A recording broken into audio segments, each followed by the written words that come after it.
It's Friday, September 23rd, 2011, and what comes out today, like the two major sort of films that are coming out today, are Killer Elite, which played at TIFF, and Moneyball, which also played at TIFF, and Mike reviewed yesterday for a 2-Minute Critic, and he loved it. He thought Moneyball was great. So if you're gonna go to the theater this weekend, probably bank on Moneyball, because I'll tell you this much, Killer Elite will only disappoint you.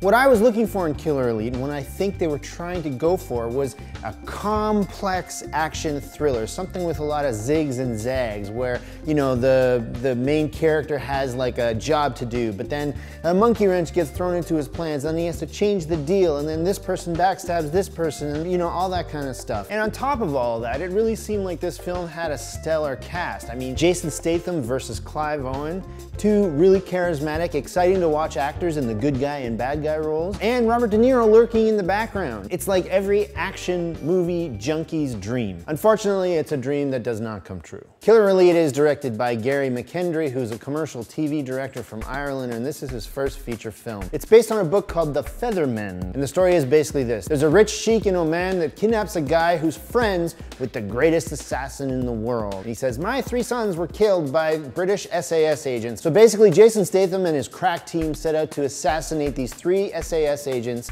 former SAS agents, and their activities being monitored by the Feathermen, which is this secret society of ex-SAS agents, and they have Clive Owen acting as their watchdog. So Jason Statham and his team trying to kill these guys, and Clive Owen trying to find out where they are so that he can kill them first. The action scenes in this film are actually pretty good.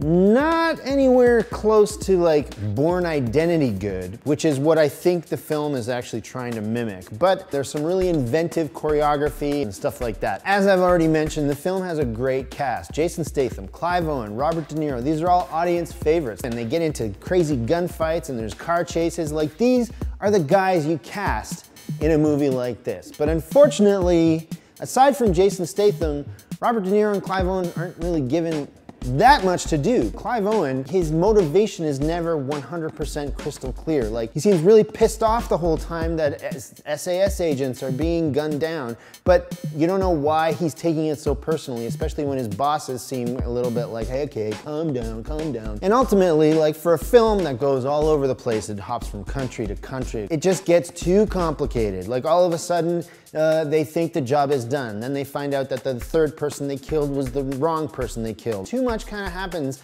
all at once, to the point where it's confusing. I'm dumb, but I'm not that dumb, and I couldn't follow what was going on in the middle part of the film. On top of what I already mentioned about Clive Owen's character not really having a strong motivation, like the last 20 minutes of the film or so just seem kind of empty to me, because I don't know why there's such a big struggle going on. And it's really too bad, because the opening sequence of this film is so well executed that you just, like, after you watch like the first 10 minutes, you're just like, oh my God, I am in for such a great movie. And then it all falls apart like a house of cards, because you don't understand what's going on and people are doing stuff for seemingly no reason. So I was trying to think of movies that you could watch instead, and I mean, sure, there are tons of trained killer, government assassin movies out there. Like, there's Day of the Jackal, which was remade in the 90s with Bruce Willis in a film called Jackal. There's Léon the Professional, starring Jean Reno and a young Natalie Portman in a role that made her famous. But considering that this film was going for a very complex, ziggy-zaggy plot,